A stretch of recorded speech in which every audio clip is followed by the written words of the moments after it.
La última cena. Acto primero. Viaje a Jerusalén.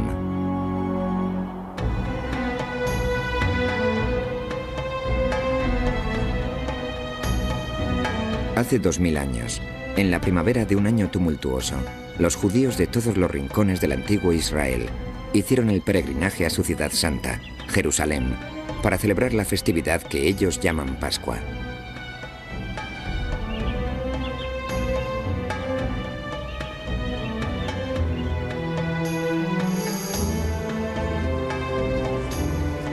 Y así fue como un pobre rabino de Galilea inició el difícil viaje para llegar a Jerusalén, andando 6 días y 6 noches sobre terreno accidentado.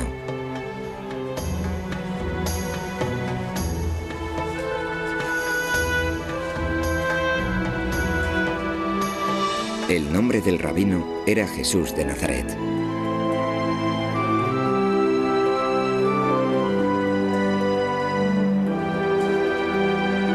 Seguido por un leal grupo de discípulos, fue ensalzando el radical mensaje de que un nuevo reino de Dios estaba próximo.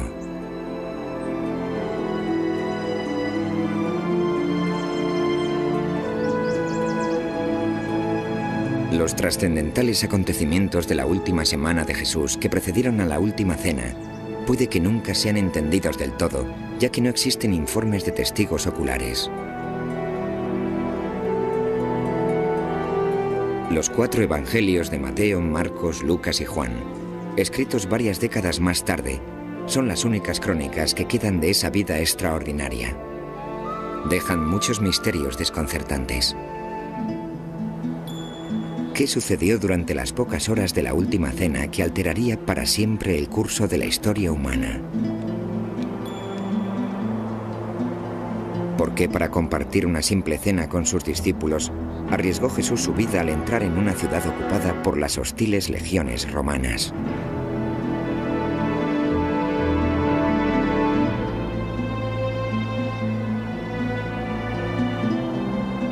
Jerusalén, Jerusalén, que matas a los profetas y apedreas a los que te son enviados.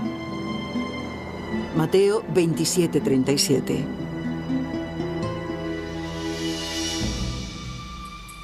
Para Jesús, y casi todos los judíos que vivían bajo la dura ocupación romana, las calles de esta, la más santa de las ciudades, estaban llenas de peligro.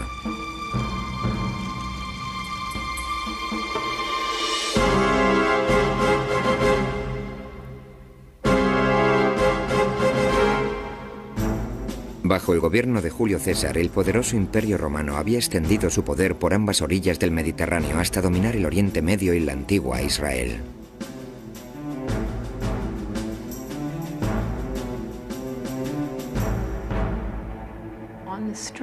Veías en la calle a un soldado romano y a sus compañeros, y como judío te erizabas. Ellos representaban una fuerza de ocupación. Les recordaban constantemente que los judíos ya no eran una nación independiente. ¿Por qué en un ambiente cargado de tensión permitían los ocupadores romanos que el pueblo judío continuara adorando a su único y todopoderoso Dios y celebraran una festividad judía que conmemoraba la libertad sobre la opresión?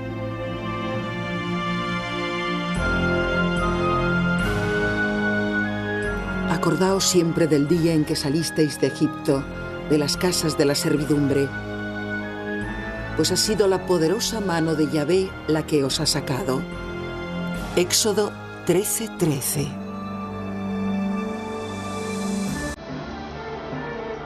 Con estas palabras, la Biblia hebrea le ordenó al pueblo judío no solo recordar, sino además revivir la experiencia del Éxodo, su dramática huida del cautiverio egipcio, 1500 años antes.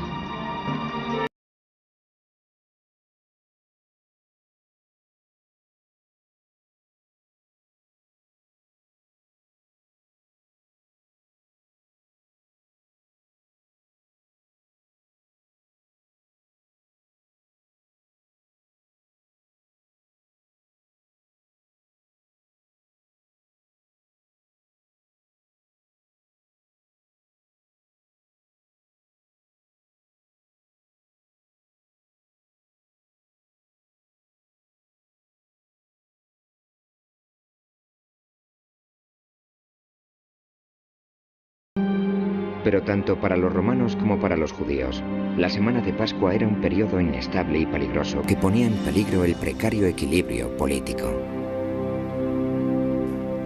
El ambiente con los patios del templo atestados era un poco el de un polvorín. La gente celebraba la liberación de un cautiverio imperial, mientras volvían a encontrarse sometidos a otro cautiverio imperial. Muchos esperaban algún tipo de liberación de la ocupación romana. Algunos esperaban la llegada de una gran figura mesiánica. Otros pensaban que Dios intervendría de forma sobrenatural en su defensa, enviando del cielo a un juez cósmico que derrocara a sus enemigos.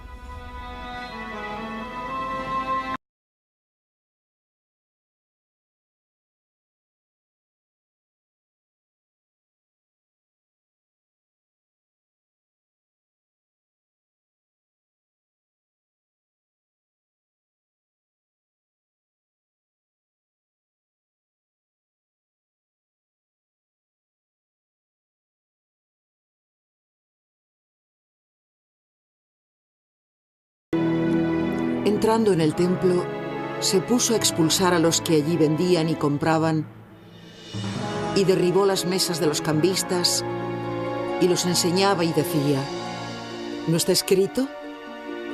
Mi casa será casa de oración para todas las gentes. Pero vosotros la habéis convertido en cueva de ladrones. Marcos 11:15.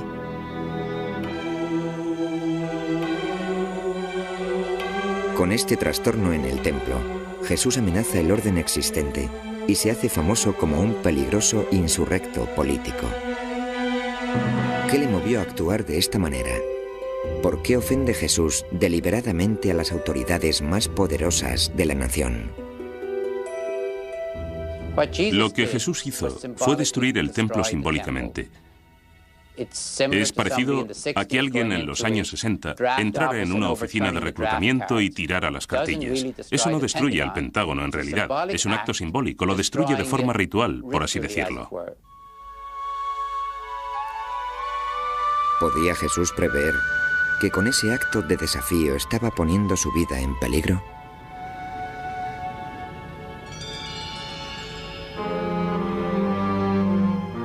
Faltaban 2 días para la Pascua y los ácimos. Y buscaban los sacerdotes y los escribas cómo apoderarse de él con engaño y darle muerte, porque decían: no en la fiesta, no sea que se alborote el pueblo. Marcos 14:2. Mientras Jesús se prepara para la festividad de la Pascua, otros traman una siniestra conspiración.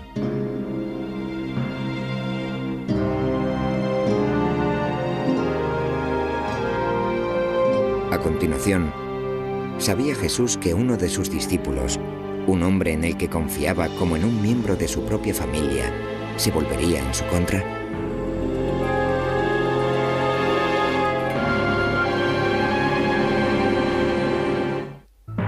Acto segundo. Una funesta premonición.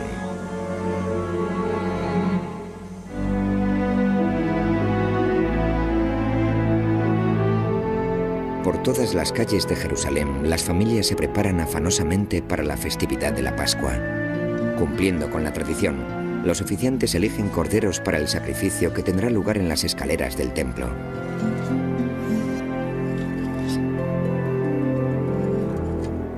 Es en medio de esta sagrada ocasión cuando un reducido grupo de conspiradores urde su complot.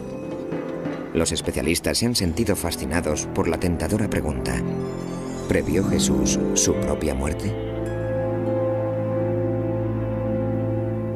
No tiene por qué ser una prueba de un conocimiento previo sobrenatural admitir que está en apuros. Ha ofendido a las autoridades del templo. Seguramente sabe lo que le pasa a los profetas que hacen este tipo de cosas.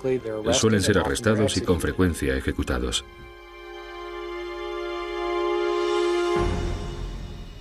Es en ese preciso momento cuando el destino de Jesús está siendo decidido por un acto que pasará a la historia como la traición de más triste fama de todos los tiempos.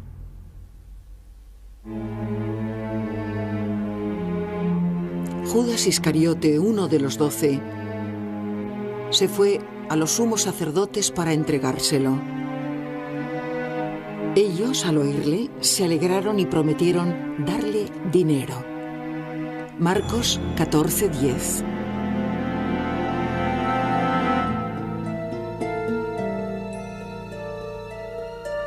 ¿Por qué va a las autoridades? Los motivos para la traición de Judas hace tiempo que vienen desconcertando a los historiadores. Si hay algo misterioso acerca de la última cena, ello puede ser muy bien el papel de Judas. ¿Quién es? ¿De dónde es? Sobre eso sabemos muy poco. Aunque el Nuevo Testamento indica que Judas traiciona a Jesús por 30 monedas de plata, los historiadores han puesto en duda este móvil, porque el beneficio económico que recibió era muy pequeño.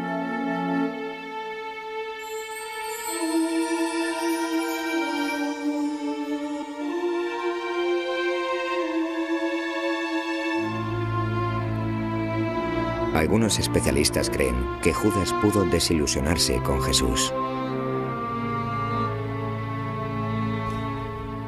Es posible que Judas esperara que Jesús fuera el Mesías que se aguardaba tradicionalmente, que empuñara la espada, que enardeciera a las tropas, que expulsara a los romanos de la nación. Cuando esto no sucede, Judas se enfada y por frustración y resentimiento entrega a Jesús a las autoridades.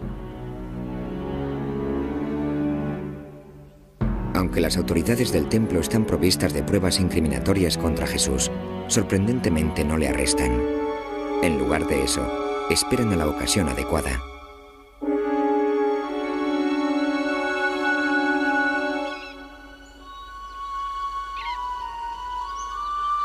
En la mañana del día de Pascua, los discípulos preguntan a Jesús dónde quiere celebrar la fiesta. Él envía a Pedro y a Juan con unas instrucciones extrañamente detalladas.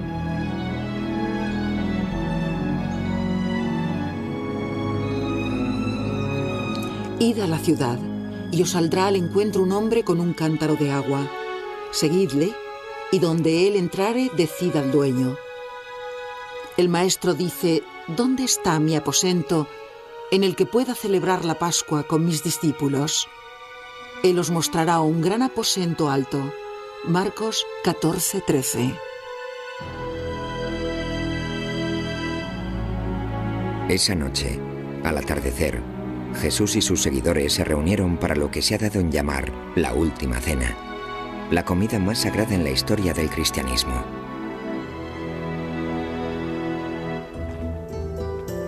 Durante casi 2000 años, los historiadores han intentado resolver el misterio sobre dónde tuvo lugar esta cena exactamente.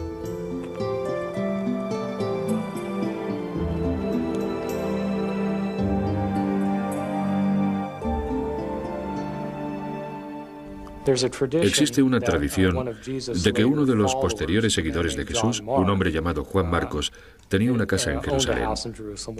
Sabemos por el libro de los Hechos que su madre tiene una casa, y es posible que estuvieran cenando en la casa de la madre de Juan Marcos.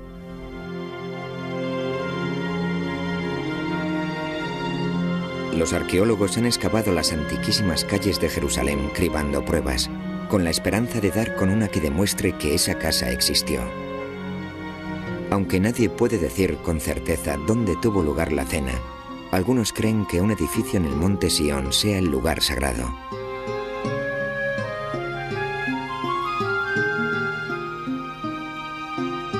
El edificio gótico que ocupa este lugar data del siglo XII, pero en otros tiempos una antigua vivienda se irguió en este lugar. ¿Podría ser este el auténtico lugar donde Jesús y sus seguidores se reunieron para su última cena?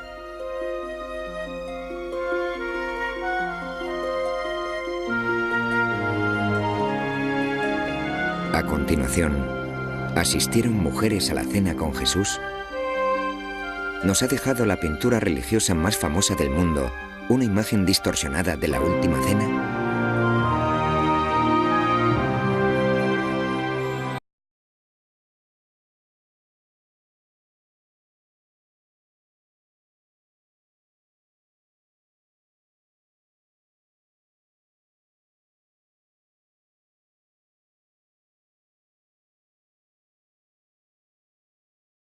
el interés de la humanidad durante 2000 años. Hasta el día de hoy, los especialistas siguen luchando por reconstruir qué pasó exactamente en esa habitación.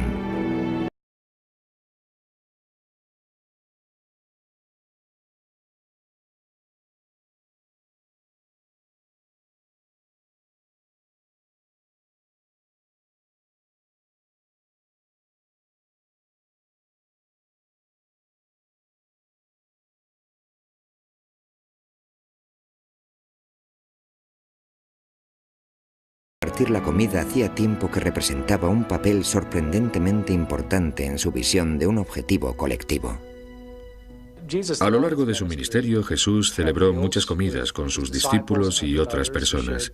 Compartía su mesa, lo que era un hecho significativo. En la antigüedad, compartir una comida con alguien indicaba un nivel de igualdad que tenías con esa persona. No solo era cuestión de comer juntos, era más bien una ocasión social, casi una ocasión espiritual.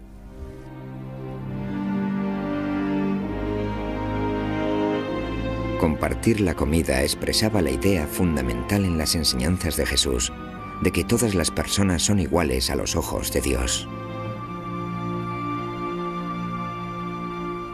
Jesús usa la comida, lo que yo llamo la mesa abierta, como un símbolo de la nueva sociedad que él denomina el reino de Dios.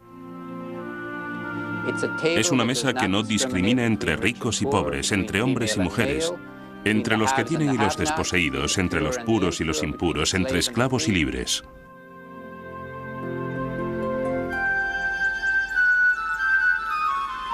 Para los judíos como Jesús y sus compañeros, esa noche tenía una profunda importancia religiosa, puesto que era la cena de Pascua, o Seider, que conmemoraba la liberación de los judíos de la esclavitud egipcia.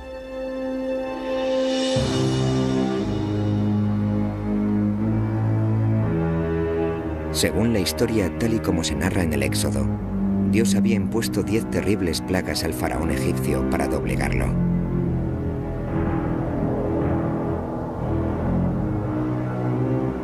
Durante la 10ª y más destructiva plaga, la muerte de los primogénitos egipcios, Dios le informó a los israelitas que marcaran sus puertas con sangre de cordero.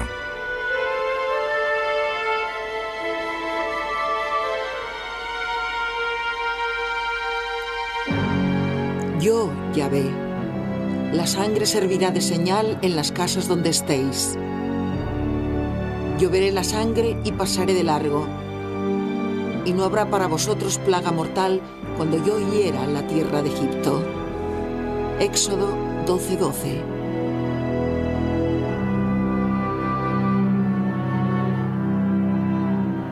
Fue esa noche, mientras los lamentos de las madres egipcias llorando a sus primogénitos resonaban en las calles, cuando el faraón accedió a dejar marchar a los israelitas.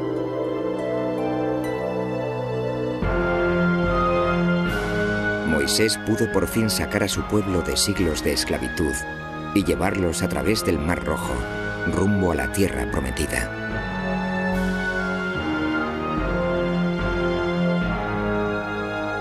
Por medio de este acto de rendición, los judíos creían que Dios había restablecido una alianza con el pueblo de Israel.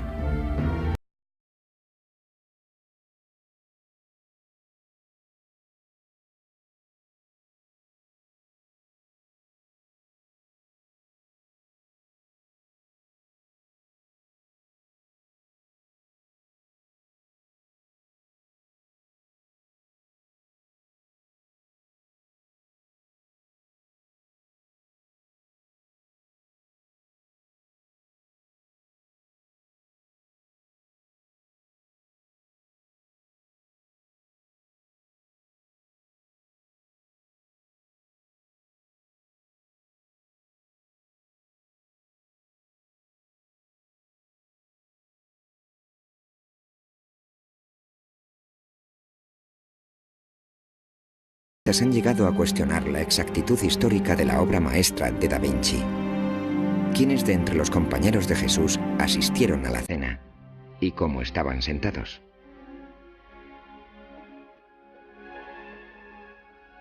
El cuadro de Leonardo representa a los discípulos sentados derechos detrás de una larga mesa.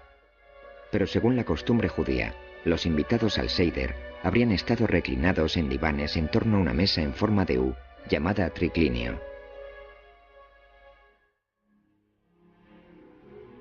Y en cuanto a los que estaban presentes en la cena, Leonardo ha optado por representar solo discípulos varones.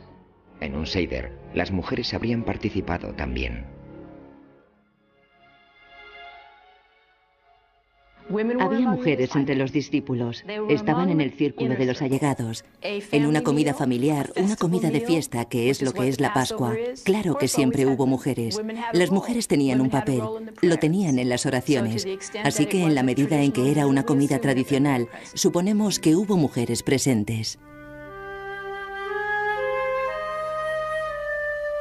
¿Se sentarían las mujeres a la mesa con Jesús en esta, la más sagrada de las cenas?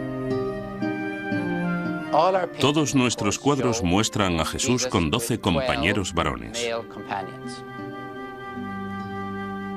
Desde el punto de vista histórico, es muy importante preguntarse si fue eso lo que hizo Jesús.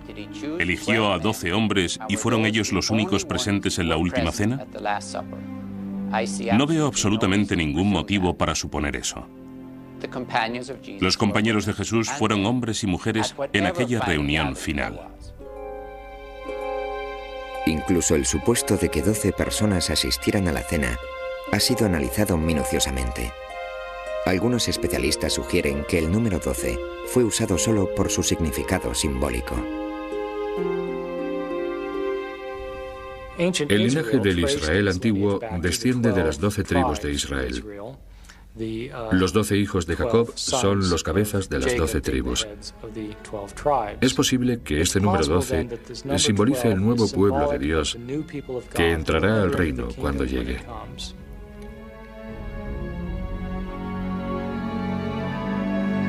Pero mientras que muchos especialistas insisten en que la última cena fue una comida de Pascua, otros cuestionan ese supuesto. No creo que la última cena fuera la de Pascua.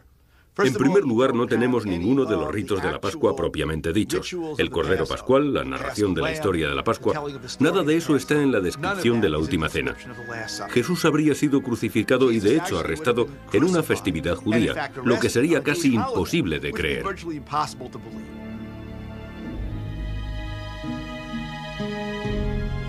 Los mismos evangelios están en discrepancia. Los relatos hechos por Marcos, Mateo y Lucas sitúan la cena en Pascua. El Evangelio de Juan, no obstante, lo sitúa en la noche anterior. Si se toma al pie de la letra lo que dice el Evangelio de Juan, Jesús es sacrificado el día de Pascua.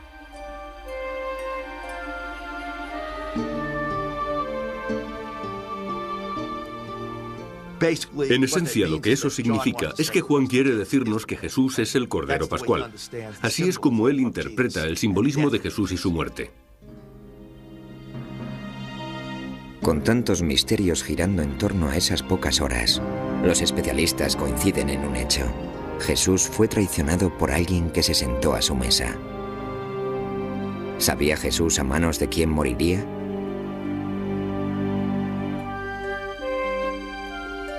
A continuación, uno de los momentos más fascinantes del Nuevo Testamento. Jesús revela al traidor entre ellos.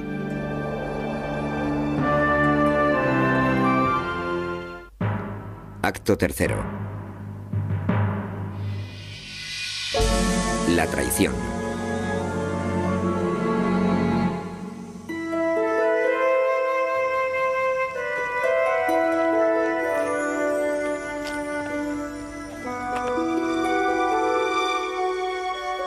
Para los compañeros que cenaron juntos en la última cena, tal vez la comida más profética de la historia, el ambiente debió estar teñido de tristeza.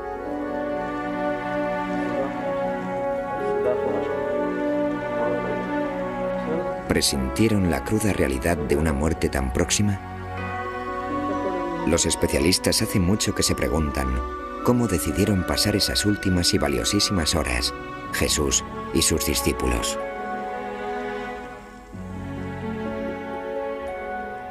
Para mí, las mayores incógnitas sobre la última cena son qué pasó realmente en esa comida. ¿Acaso decirle Jesús a sus discípulos que creía realmente que era el Mesías, el Hijo de Dios? ¿Qué tipo de reunión creativa para la siguiente fase del movimiento de Jesús se estaba desarrollando? Todas las motivaciones encontradas, sueños y aspiraciones sobre lo que significaba ser judío. Me hubiera encantado estar allí. De haber sido una mosca en la última reunión de Jesús, habría estado muy preocupado. Creo que de lo que se hablaría en una situación semejante, si eran sensatos, bien podría ser de cómo salir de la ciudad lo más rápido posible.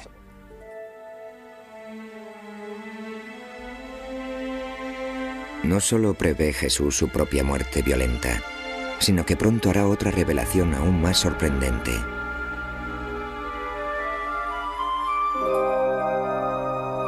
Recostados y comiendo, dijo Jesús: en verdad os digo que uno de vosotros me entregará, uno que come conmigo. Comenzaron a entristecerse y a decirle uno en pos del otro: ¿soy yo? Marcos 14, 18. Incluso mientras sus seguidores examinan sus almas, ¿sabe ya Jesús la identidad de su delator?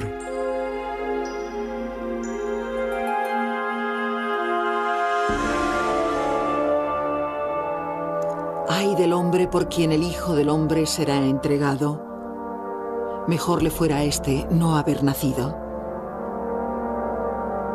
Mateo 26, 24. En los tiempos de Jesús, el acto de traición de Judas habría sido castigado con dureza. La ofensa de Judas es profunda en función de la estructura social en el siglo I, cuando la lealtad es el valor más elevado. De modo que la traición de Judas rompe el entramado social. En primer lugar, la lealtad dentro de la familia era absoluta. Defendías a los miembros de tu familia a muerte. Y lo que decía el movimiento de Jesús era que los lazos que tenían, los que estaban creando entre ellos, eran más fuertes que los lazos familiares.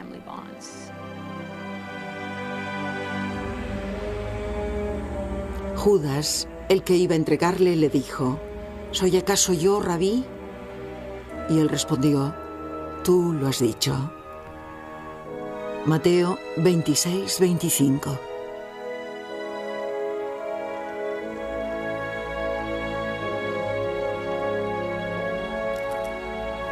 Tras su funesta confrontación con Judas, según los evangelios de Mateo, Marcos y Lucas, Jesús coge el pan que quedaba y lo reparte entre sus discípulos. Este sencillo gesto tendrá un profundo significado que resonará a lo largo de los siglos.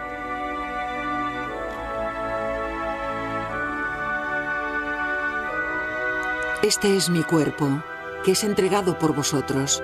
Haced esto en memoria mía. Lucas 22, 19.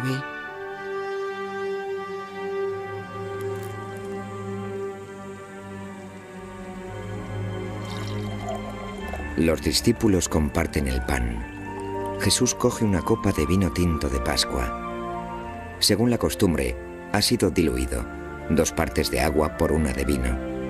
Él vuelve a dar gracias y pasa el cáliz entre sus discípulos.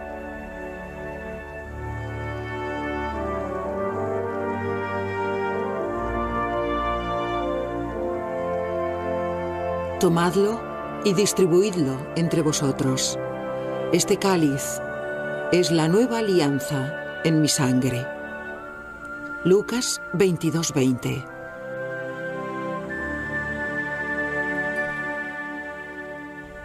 Jesús aprovecha el momento en que parte el pan y comparte la copa para decir que esto es lo que le va a pasar. Va a entregar su vida, su cuerpo y su sangre, y su propia vida por la mayoría. Con estas pocas palabras, en las que el pan y el vino son ofrecidos simbólicamente como el cuerpo y la sangre de Jesús, nace el sacramento de la Sagrada Comunión.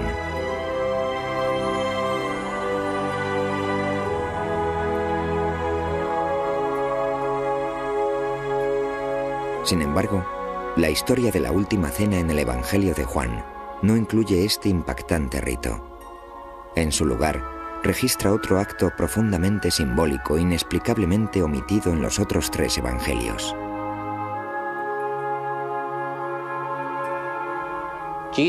Jesús se pone de rodillas como un esclavo. De hecho, puede que incluso como una esclava. Se arrodilla y les lava los pies a los discípulos.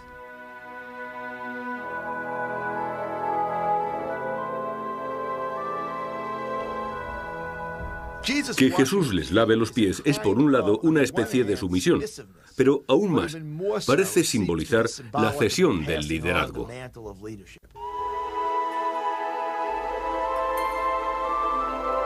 Con este sencillo acto de humildad, ¿cuál es el mensaje que Jesús está intentando transmitir? Y lo que Jesús dice es, ¿queréis dirigir esta iglesia? Así es como lo haréis. Sois los siervos del pueblo de Dios. Y no es poesía. Significa ponerse de rodillas y lavarle los pies a la gente.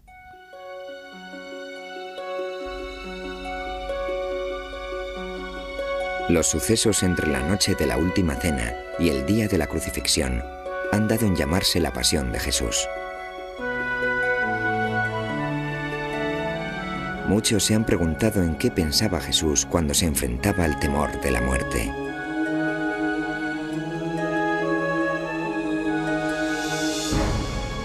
A continuación, un fatídico beso cambia el curso de la historia humana.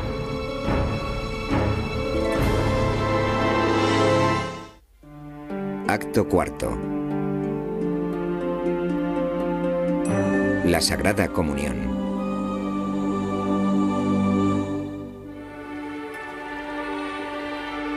Cuando Jesús sale al fresco de la noche primaveral, es consciente de que su muerte está próxima.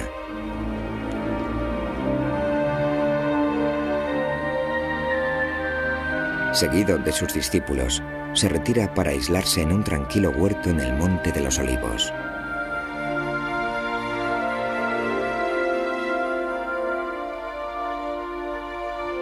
Entonces llegó Jesús con ellos a un lugar llamado Getsemaní y les dijo: «Sentaos aquí mientras yo voy a orar». Mateo 26:36.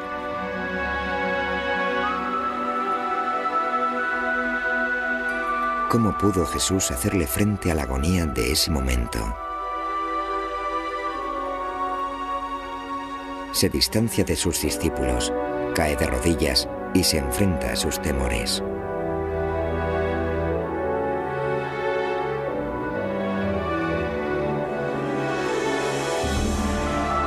Padre, todo te es posible. Aleja de mí este cáliz, mas no sea lo que yo quiero, sino lo que quieres tú. Marcos 14:32. La representación de Jesús es bastante sorprendente en su, podríamos decir, autenticidad psicológica. La intención de cumplir y ser fiel a la experiencia humana del miedo, de la incertidumbre.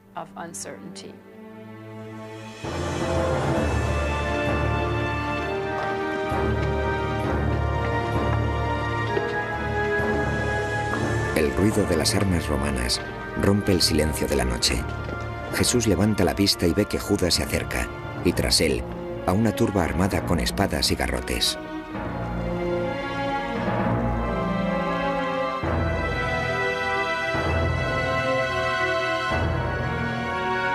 En el instante en que Judas llegó, se le acercó diciendo: «Rabí», y le besó.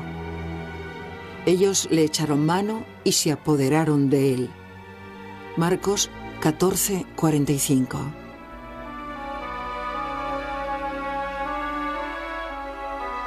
Jesús es llevado ante el sumo sacerdote Caifás, que le acusa de propugnar la destrucción del templo. Caifás lo envía a Poncio Pilato, el gobernador romano. Es Pilato quien decidirá su suerte.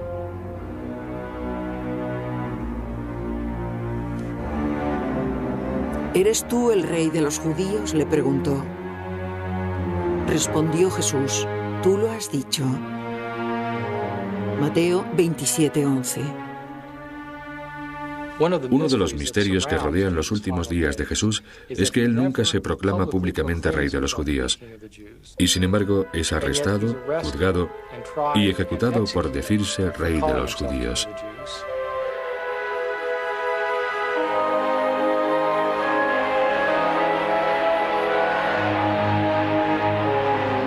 Jesús es condenado a muerte por crucifixión, el método de ejecución principal de los romanos.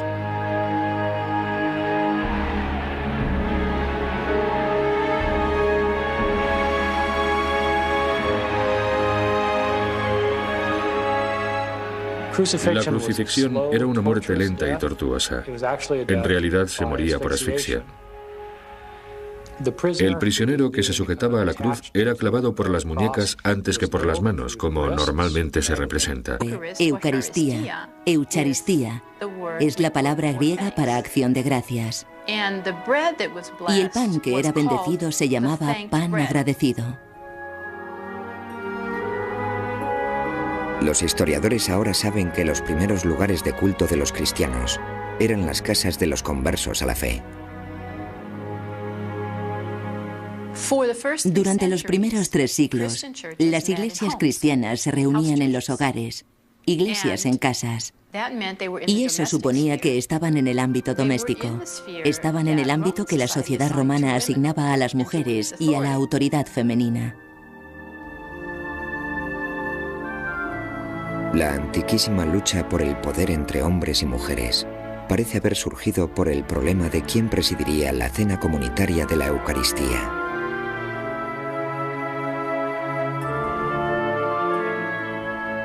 Sabemos que había hombres a los que no les gustaba que las mujeres se ocuparan de las iglesias en la época en que se escribieron los evangelios, y es cierto que se puso en marcha un movimiento para silenciar a las mujeres en las iglesias hacia finales del siglo I.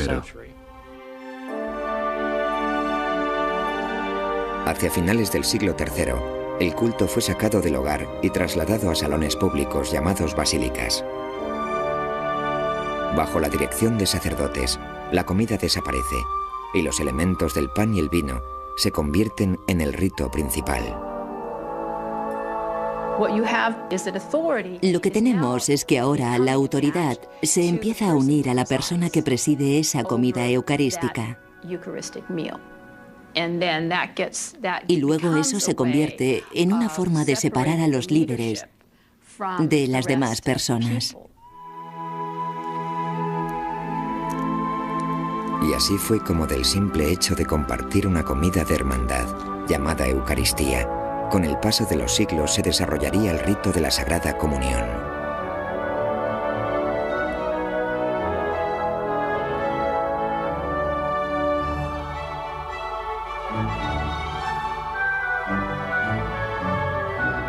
Pero sobre todo, el impacto fundamental que tuvo la última cena en la vida de millones y millones de personas ha sido la comprensión de la nueva alianza con Dios que Jesús estaba proponiendo. La última cena toma toda la vida de Jesús con todo su énfasis en la mesa abierta y el comer juntos. Compendia la vida y muerte de Jesús en una comida.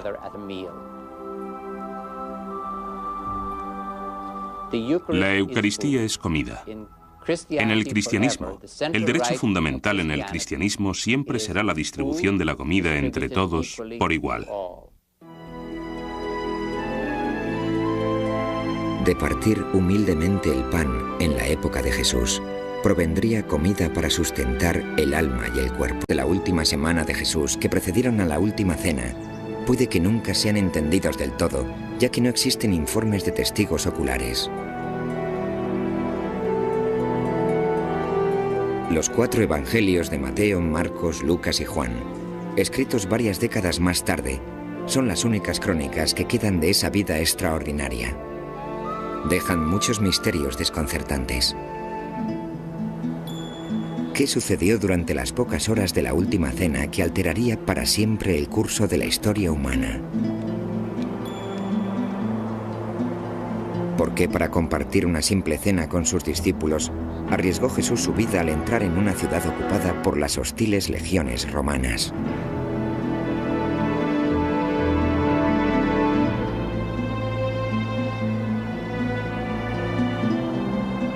Jerusalén, Jerusalén, que matas a los profetas y apedreas a los que te son enviados. Mateo 27:37.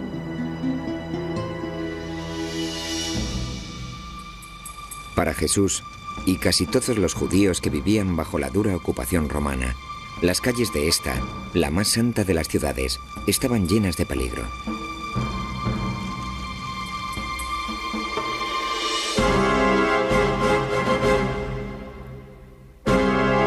Del cautiverio egipcio, 1500 años antes.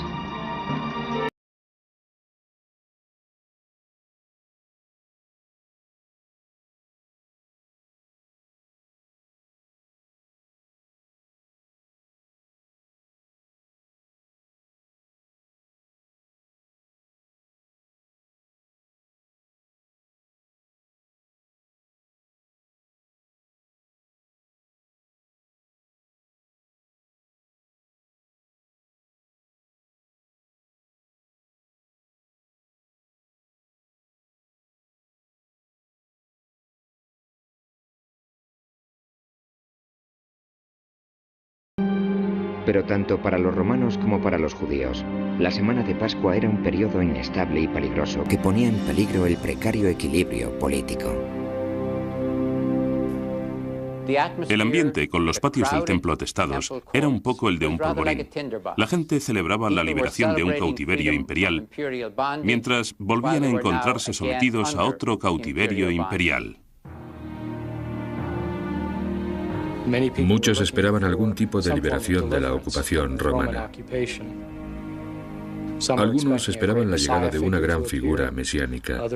Otros pensaban que Dios intervendría de forma sobrenatural en su defensa, enviando del cielo a un juez cósmico. La última cena. Acto primero. Viaje a Jerusalén.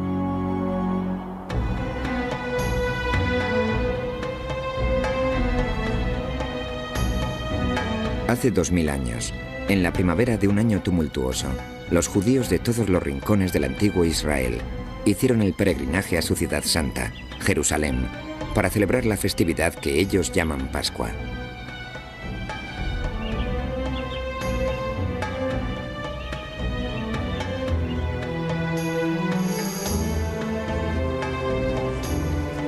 Y así fue como un pobre rabino de Galilea inició el difícil viaje para llegar a Jerusalén, andando 6 días y 6 noches sobre terreno accidentado.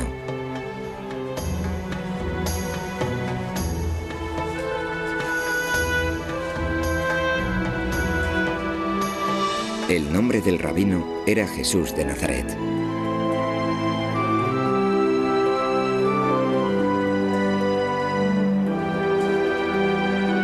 Seguido por un leal grupo de discípulos, fue ensalzando el radical mensaje de que un nuevo reino de Dios estaba próximo.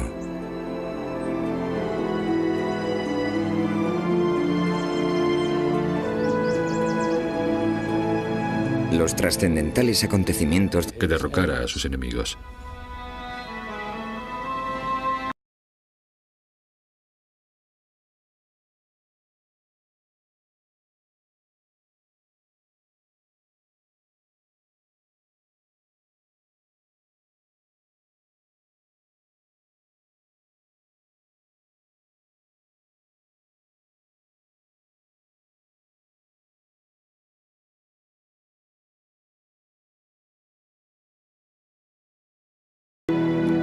Entrando en el templo, se puso a expulsar a los que allí vendían y compraban, y derribó las mesas de los cambistas, y los enseñaba y decía: ¿no está escrito?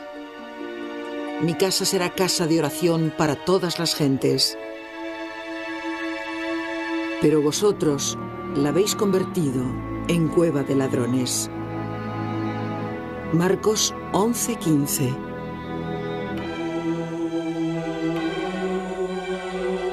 Con este trastorno en el templo, Jesús amenaza el orden existente y se hace famoso como un peligroso insurrecto político.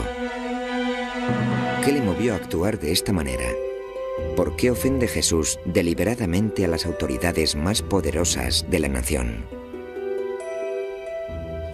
Lo que Jesús hizo fue destruir el templo simbólicamente.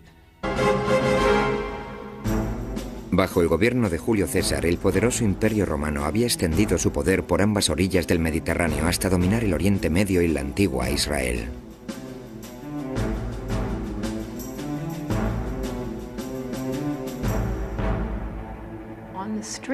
Veías en la calle a un soldado romano y a sus compañeros, y como judío te erizabas. Ellos representaban una fuerza de ocupación. Les recordaban constantemente que los judíos ya no eran una nación independiente. ¿Por qué en un ambiente cargado de tensión permitían los ocupadores romanos que el pueblo judío continuara adorando a su único y todopoderoso Dios y celebraran una festividad judía que conmemoraba la libertad sobre la opresión?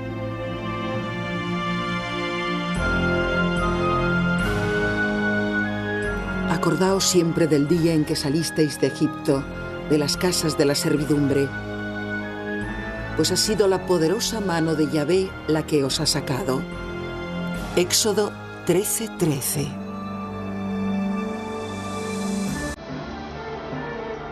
Con estas palabras, la Biblia hebrea le ordenó al pueblo judío no solo recordar, sino además revivir la experiencia del Éxodo, su dramática huida